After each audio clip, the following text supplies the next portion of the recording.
Баршаңызға сәлем, сіздермен бірге Жансая. Бүгін біз осындай қызанақ пен қиярдан ассорти жасайтын боламыз. Өте керемет, міндетті түрде жасап көріңіздер. Менің арнамнан түрлі рецепттер табасыздар. Жоғалтып алмас үшін подписаться кнопкасын басыңыздар. Ең алдымен біз жасау үшін алдын ала стерилденген банкаларымызға осындай укроптың зонтиктері дейді, соны саламыз. Және де жапырақтар, бұл бізде вишня, яғни вишняның жапырақтары, не болмаса қарақат жапырақтарын салуларыңызға болады.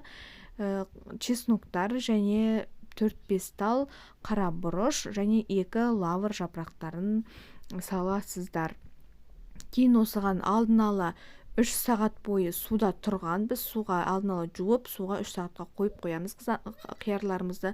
Сол қиярлардың басын кесіп алып тастап, сол қиярларымызды банкімізге салып шығамыз.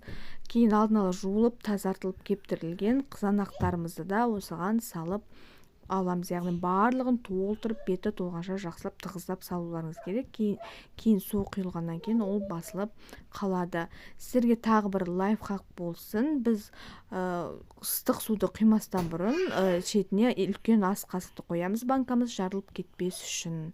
Осындай бетіне қайнаған ыстық суымызды толғанша құйып, стерилденген қақпақпен жауып 10 минутқа қойып қоясыздар.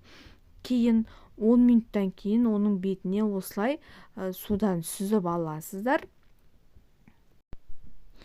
Кейін банкамыздан алып, осылай суын сүзіп аламыз да, сүзіп алған суымызға тұздық дайындайтын боламыз.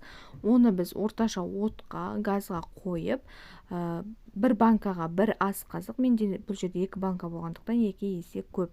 Бір ас қасық тұз, 2 ас қасық қант қосып жақсылап тұрып араластырамыз. Яғни ол ерігенше, кейін ерігеннен кейін бір қайнатып аласыздар да, оттан алып, банкамызға қайтадан құйып шығамыз.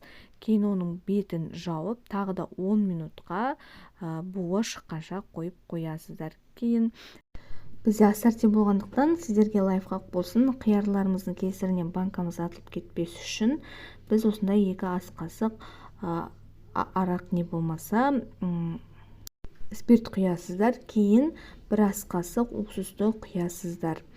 Осындай етіп барлығын құйып жақсылап тұрып, сосын кейін бетін жауып қоясыздар.